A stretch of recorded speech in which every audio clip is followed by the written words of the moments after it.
Shalom, selamat pagi keluarga besar Happy Short Family. Masih tentang perumpamaan anak yang hilang yang dibawakan oleh Bapak Gembala dari Lukas 15 ayat 20.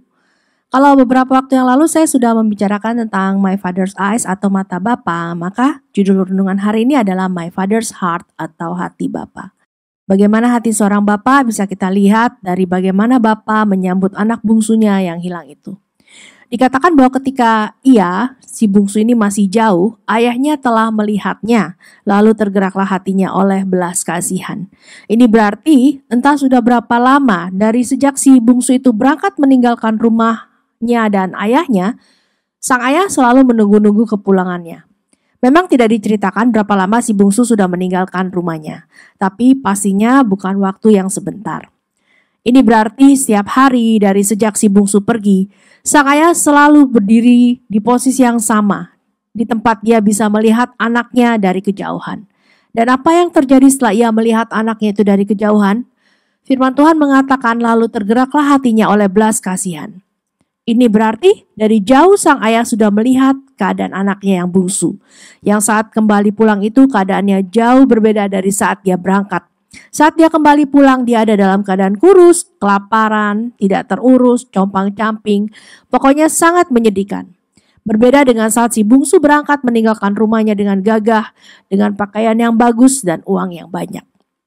Apakah sang ayah memaki-maki si bungsu saat ia melihatnya dari kejauhan? Sama sekali tidak. Padahal menurut saya, apa yang telah dilakukan si bungsu itu akan pantas kalau dia dimaki-maki oleh ayahnya. Apakah sang ayah menghakimi si bungsu saat dia melihatnya dari kejauhan? Juga tidak.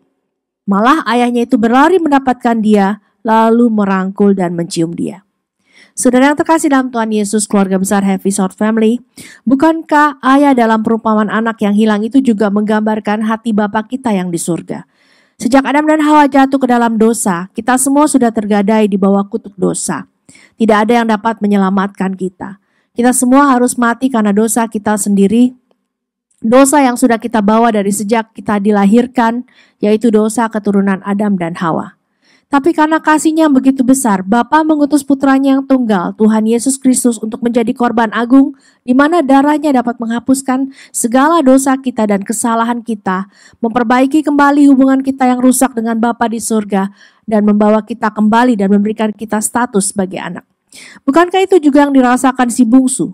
Dia tahu dia salah. Karena itu dia kembali tanpa berani memikirkan untuk mendapatkan kembali statusnya sebagai anak. Dia sudah bersyukur jika bapaknya mau menerimanya kembali dengan status sebagai hamba. Karena dia tahu dengan status sebagai hamba di rumah bapaknya itu jauh lebih baik daripada pengalaman terakhirnya di mana dia harus kelaparan, bahkan sampai harus memakan makanan babi. Bukankah itu juga yang kita rasakan? Saat kita kembali kepada Bapa di surga, iblis mengintimidasi kita dengan mengingatkan segala dosa-dosa kita di masa lalu. Iblis menuding kita bahwa kita tidak layak di hadapan Tuhan. Iblis sengaja melakukan itu agar kita terus-menerus merasa berdosa, merasa tidak layak dan akhirnya mundur lagi dari Tuhan. Saudara yang terkasih dalam Tuhan Yesus, percayakah saudara bahwa Tuhan tidak membuat neraka untuk manusia? Neraka itu dibuat untuk iblis, si setan tua dan pengikut-pengikutnya, malaikat yang telah jatuh, yang telah dibuang dari sorga karena mereka memberontak dengan keinginan yang sesadar-sadarnya. Neraka adalah untuk menghukum iblis dan konco-konconya.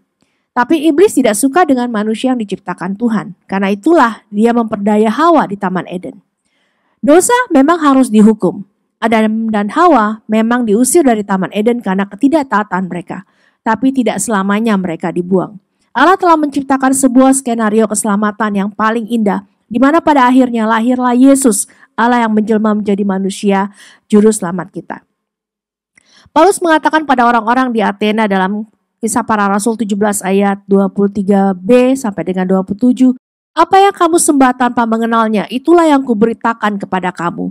Allah yang telah menjadikan langit, bumi dan segala isinya, Ia yang adalah Tuhan atas langit dan bumi, tidak diam dalam kuil-kuil buatan manusia, dan juga tidak dilayani oleh tangan manusia seolah-olah ia kekurangan apa-apa.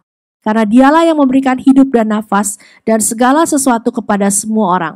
Dari satu orang saja ia telah menjadikan semua bangsa dan umat manusia untuk mendiami seluruh muka bumi, dan ia telah menentukan musim-musim bagi mereka dan batas-batas kediaman mereka, supaya mereka mencari Dia dan mudah-mudahan menjamah dan menemukan Dia walaupun Ia tidak jauh dari kita masing-masing. Saya ulang kembali ayat ke-27, yaitu supaya mereka mencari Dia dan mudah-mudahan menjamah dan menemukan Dia walaupun Ia tidak jauh dari hati kita masing-masing. Itulah hati Bapa kita yang di surga, yang tidak ingin kehilangan satu pun dari manusia yang diciptakannya untuk binasa dan masuk ke dalam neraka bersama iblis dan pengikut-pengikutnya. Bapa melalui Yesus berusaha menarik orang sebanyak-banyaknya untuk diselamatkan. Sementara iblis melalui tipuannya berusaha menarik orang sebanyak-banyaknya untuk menemaninya di dalam neraka. Berapa banyak di antara saudara yang mendapat kesempatan kedua dari Tuhan? Saya juga mendapat kesempatan kedua dari Tuhan.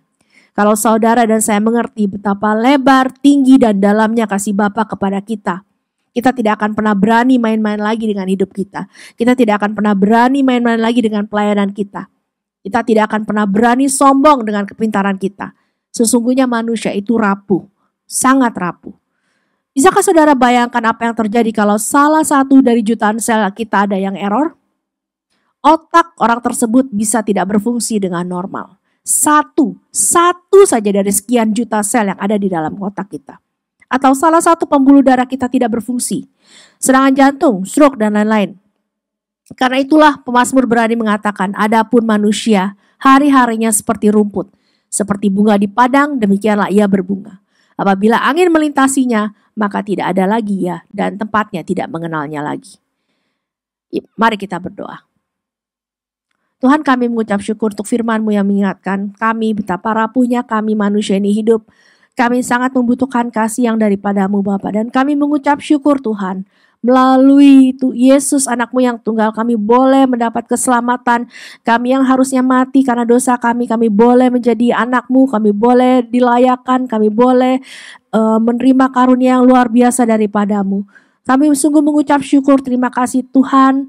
Terima kasih Bapa buat hati-Mu yang begitu luar biasa yang mengasihi kami. Ajar kami mulai saat ini, detik ini kami boleh hidup menyenangkan hati-Mu Tuhan, karena kami tahu kami tidak akan pernah bisa membalas kasih-Mu. Terima kasih buat firman-Mu pada pagi hari ini Tuhan. Dalam nama Tuhan Yesus kami berdoa. Amin. Yesaya 40 ayat 7. Rumput menjadi kering, bunga menjadi layu apabila Tuhan menghembusnya dengan nafasnya. Sesungguhnya bangsa itu seperti rumput. Mari kita gunakan waktu yang ada sekarang ini untuk hidup sungguh-sungguh bagi Tuhan. Selamat beraktivitas, Tuhan Yesus memberkati.